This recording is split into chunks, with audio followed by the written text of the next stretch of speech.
Welcome friends to week 7, and this is the first lecture of week 7, although it may be one of the this is the penultimate week for us. This is an 8-week course, English or literature in English for competitive purposes.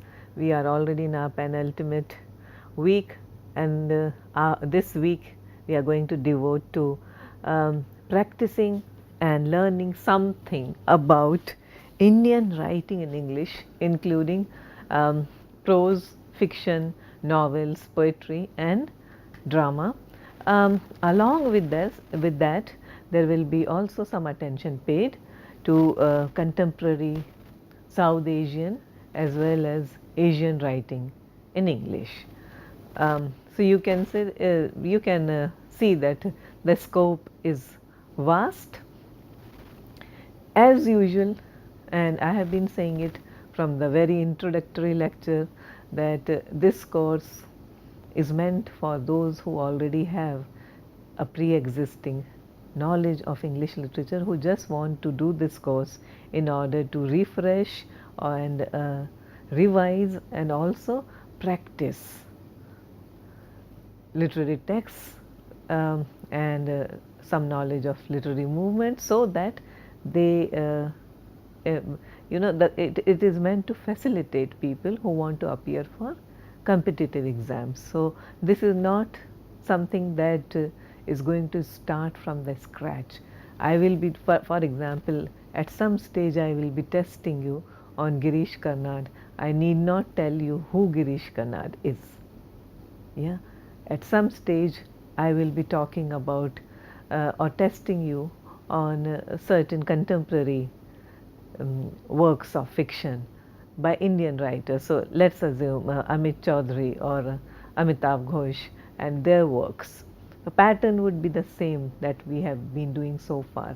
There will be lot of practice tests, and that was the intention of this course. This course was definitely not meant for those who know nothing about English literature and who have joined this course to learn about English literature. So having said that, let's move on to the three doyens of Indian novels in English: R.K. Narayan, Rajarao, Mulk Raj Anand. R.K. Narayan, you can see the dates here, 1906 to 2005, is of course, he doesn't need any introduction, a luminary, a leading figure of early Indian novels in English and literature in English. He is known for his simplicity, and he's also known for creating that marvelous fictitious village called Malgudi, just like what his contemporaries did in America, particularly William Faulkner. We have been talking about William Faulkner and the imaginary county that he had created in his works. So likewise, R.K. Narayan, simple writing style, often compared to William Faulkner. His works include, of course, The Guide is preeminent, it stands tall amidst all works anywhere in the world. The Bachelor of Arts, The Financial Man, The English Teacher, A Tiger for Malgudi, The Dark Room, Mr. Sampath, Man-Eater of Malgudi. So those are the some of his best known, best loved works. Truly a man or a novelist from India who is very well respected and loved throughout the world. His Malgudi is a semi-urban fictional town in southern India, and he sets most of his stories there. A word about Narayan: he was a reporter for a newspaper called The Justice, and then in that meantime he sent the manuscript of Swami and Friends to his friend, to one of his friends at Oxford University, who in turn showed it to the very renowned author Graham Greene, and Greene helped the book get published. His Narayan's second novel was The Bachelor of Arts. It was based on his experiences at college, so partially autobiographical. Um, in 1938, Narayan wrote his third novel called The Dark Room, which dealt with the subject, and it is a rather darkish novel by Narayan's standards. Okay, he is a very pleasant writer to read, but The Dark Room has the subject of emotional abuse within a marriage, and that's what gives it that dark undercurrent. Again, he came up with The English Teacher, which was more autobiographical than any of his prior novels. And then he went on with Mr. Sampad, the financial expert, Waiting for the Mahatma. He wrote The Guide in 1956, which is his magnum opus, uh, and he wrote it while he was touring the United States. The novel won him the Sahitya Academy Award. In 1961, he wrote his next novel called The Man-Eater of Malgudi, which is an immensely witty and satirical novel. One has to read the novel to understand what I mean. He wrote a mythological work called Gods, Demons and Others. Gods, Demons and Others, a collection of short stories. And his younger brother R.K. Lakshman would often illustrate his work, and R.K. Lakshman again doesn't need any introduction. He was a famous cartoonist. In 1967, Narayan wrote The Vendor of Sweets. Later on, he was asked by the government of Karnataka to write a book to promote tourism, and then he wrote a book called The Emerald Route in 1980. The next great writer from the Indian novel tradition, Raja Rao, 1908 to 2006, Kantapura, The Cows of the Barricades, Comrade Kirillov, Kirillov, The Chess Master and His Moves. Raja Rao was born in the state of Karnataka. He studied at Aligarh Muslim University and also at Nizam's College, Hyderabad. At the age of 19, he went to France, and he also studied at the University of Sorbonne. His first novel was Kantapura, about a village in South India which is affected by the ideology of Mahatma Gandhi. This book was published in the United States in 1938, and then his next great work, The Serpent and the Rope, was published in 1960. In between, he did a lot of work, including The Cows of the Barricades, which was of 1947 work in the year of our independence.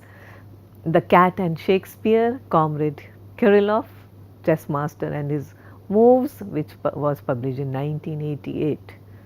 Mulk Raj Anand, who lived between 1905 and 2004, he was born in Peshawar.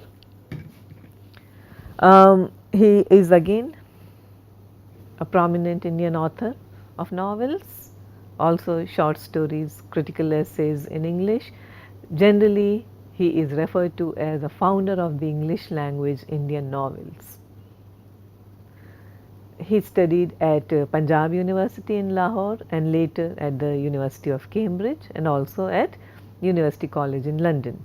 His novels include Untouchable 1935 and also Coolie. Now he is one writer who relentlessly examines or explores the problems of poverty in Indian society.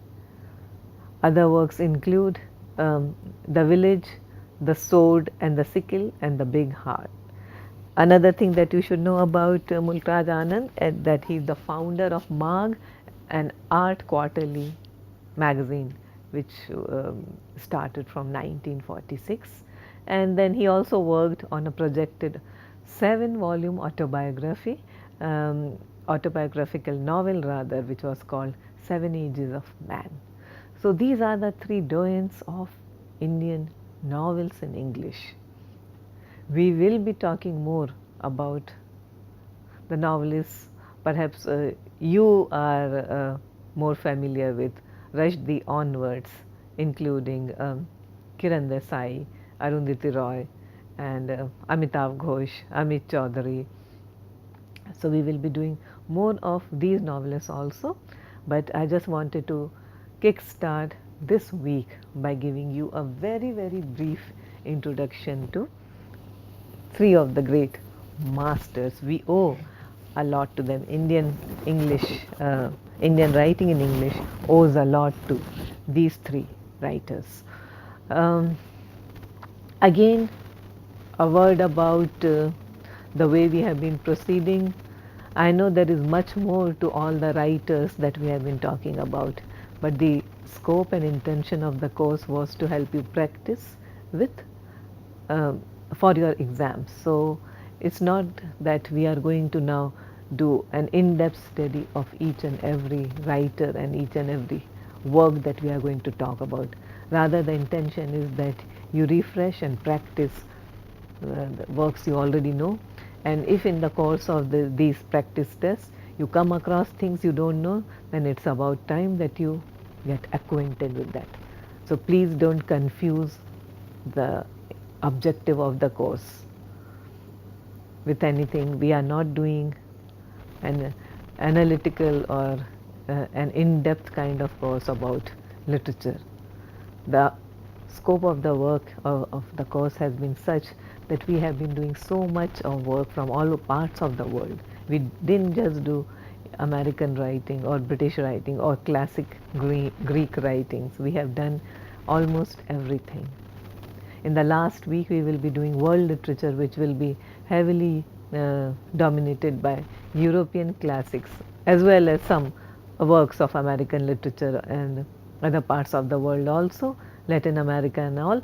But at the same, you have to understand that you cannot, in a course like that, you cannot expect me to cover each and every area.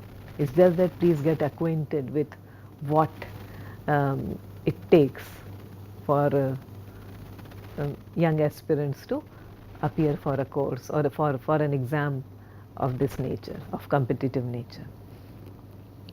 Let's move on to the first practice test today. Look at this, read the following.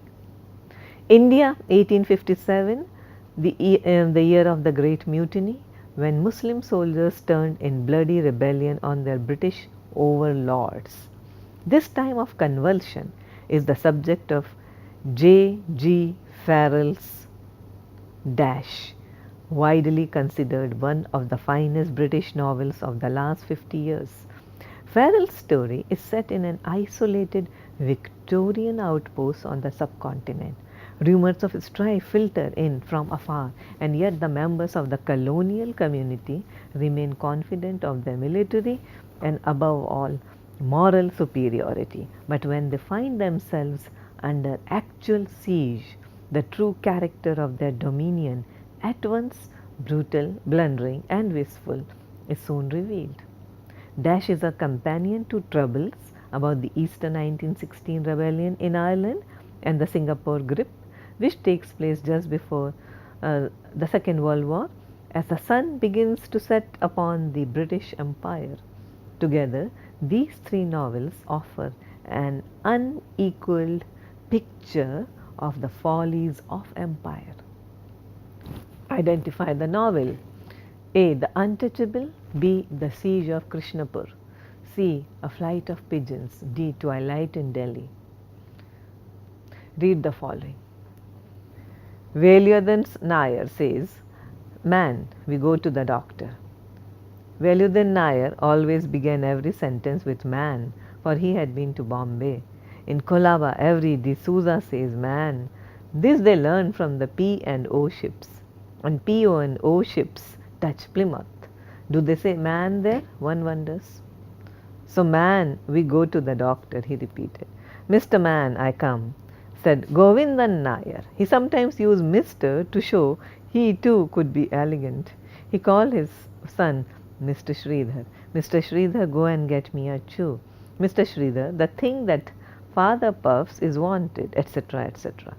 Mr. Sridhar therefore brought the chew tobacco, or that which father puffs according to orders. Identify the novel. A. The Serpent and the Rope. B. The Man-Eater of Malgody. C. A Backward Place. D. The Cat and Shakespeare. Identify the novel. Now, here R.K. Narayan tells the story of a spoilt young man called Sri Ram, who is an orphan being taken care of by his grandmother. His life proceeds in an aimless manner till a young girl, Bharati, accosts him for a donation. She turns out to be a worker in Gandhi's camp, as discovered by Sri Ram when he follows her.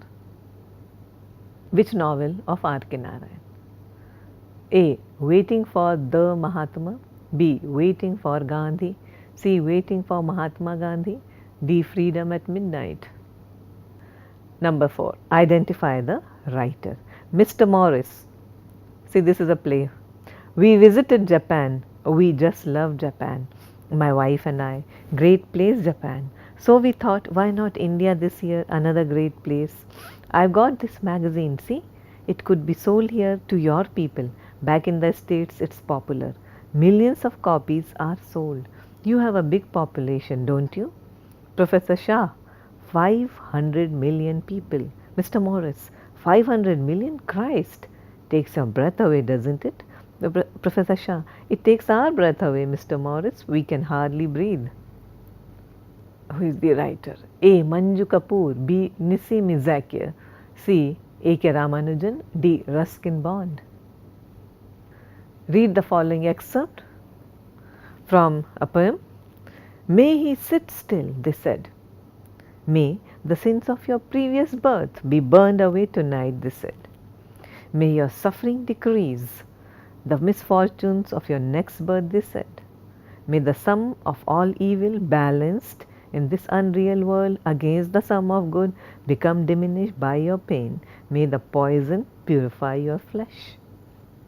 Answer the following. Who is suffering in the poem? It's a very well known poem. A. The poet's wife. B. The poet's sister. C. His mother. D. His daughter. Number 6. What is the cause of her suffering? A. A snake bite. B. A scorpion bite. C. A mysterious disease. D. Poisonous medication. Number 7. The poet is also the author of A. The Unfinished Man. B. Delhi, a novel. C. The Vermilion Boat. D. Nectar in a Sieve. Now see, again, where we are, what I am trying to get at. You may not be aware of any one of these works. All these works are extremely important. If you don't know, for some reason you haven't been taught these works in your institution, in your college, then don't get nervous. Just look these works up. In this day of the internet, everything is available.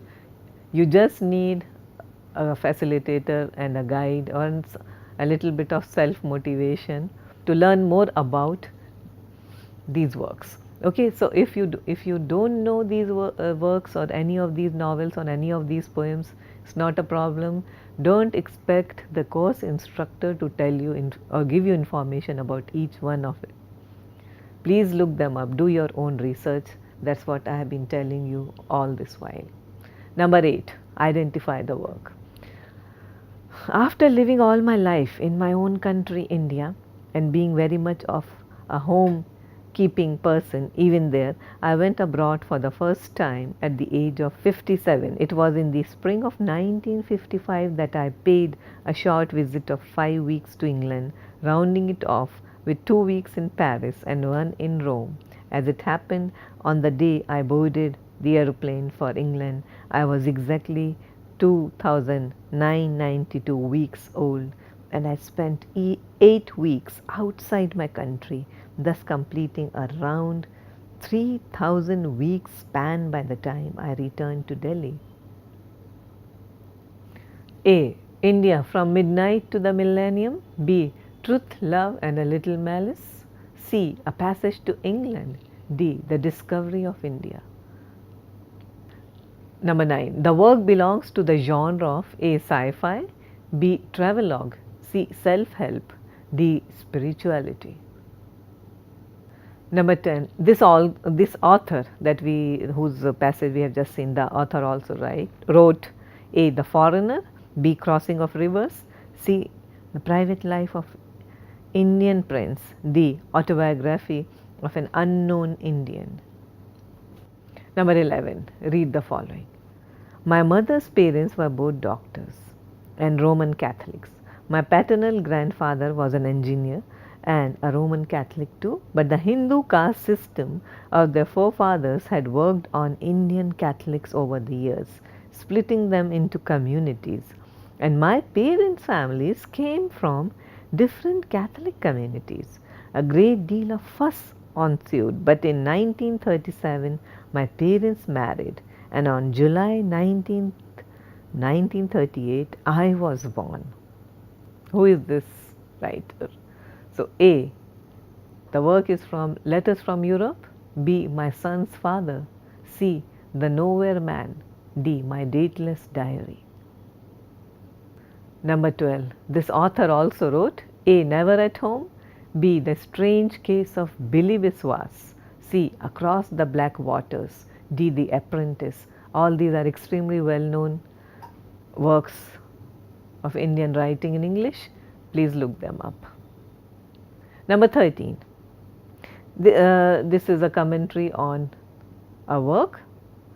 The first work to employ rigmarole English, a mishmash of Indian rhythm and English propriety.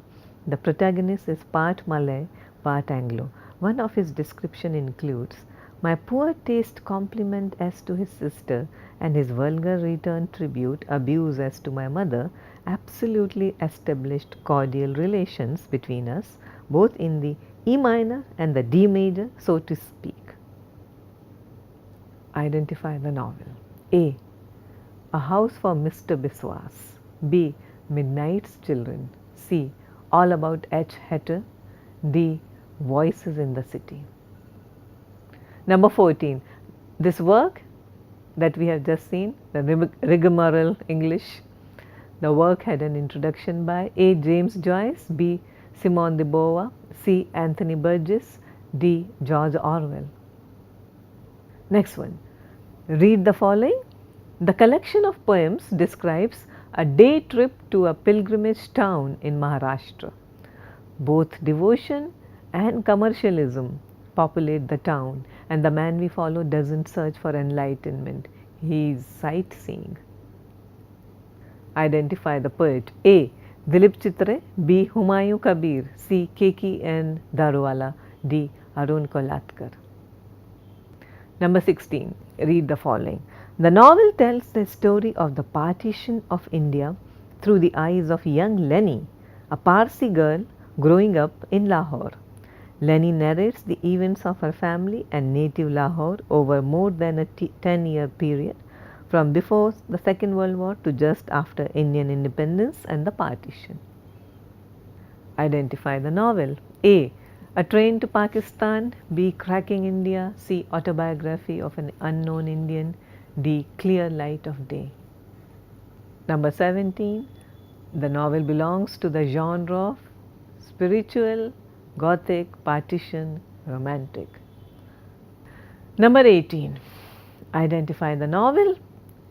Here, Devin earns a living by teaching Hindi literature to uninterested college students.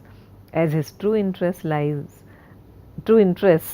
in Urdu poetry, he jumps at the chance to meet the great Urdu poet Noor. Under the advice of his friend Murad, an editor of a periodical devoted to Urdu literature, Devin procures a second-hand tape recorder so that he can help transcribe Urdu's early poetry as well as conduct an interview or even write the memoirs of Noor. However, things do not happen as he expects them to. Identify the novel. A. In Custody. B. That Long Silence. C. Shame. D. Sunlight on a Broken Column. And here are the answers. You can take a look at the answers. Please look at the slide. The first one is B. The Siege of Krishnapur by J.G. Farrell. Number 2 is D. The Cat and Shakespeare by Raja Rao. Number 3 is A. Waiting for the Mahatma by R.K. Narayan. Number 4 is B. Nizim Ezekiel's The Sleepwalkers. Number 5 is C. His Mother, the Night of is taken from The Night of the Scorpion by Nizim Ezekiel. Number 6 B. The writer's mother suffers from a scorpion bite. The poem itself is called The Night of the Scorpion. Number 7 is A. The Unfinished Man by Nizim Ezekiel. Number 8 is C. A Passage to England by Neeraj C. Chaudhary, and it belongs to the genre of travelogue, so 9B. Number 10 is D. Neeraj C. Chaudhary also wrote Autobiography of an Unknown Indian. Number 11 is B. My Son's Father by Dom Morris. Number 12 is A. Never at Home. Number 13 is C. All About H. Hatter by G. V. Desani. Number 14 is C. Anthony Burgess. Number 15 is D. Arun Kolatkar's Jajuri, the collection of poems. Number 16 is B. Cracking India, also known as the Ice Candy Man. Strictly speaking, not an Indian writing novel in English, but from the subcontinent. Number 17 is Partition Literature, and number 18 is A. In Custody by Anita Desai. So thank you very much. We'll continue with more on Indian novels, Indian poetry, and particularly Indian theatre in our next class.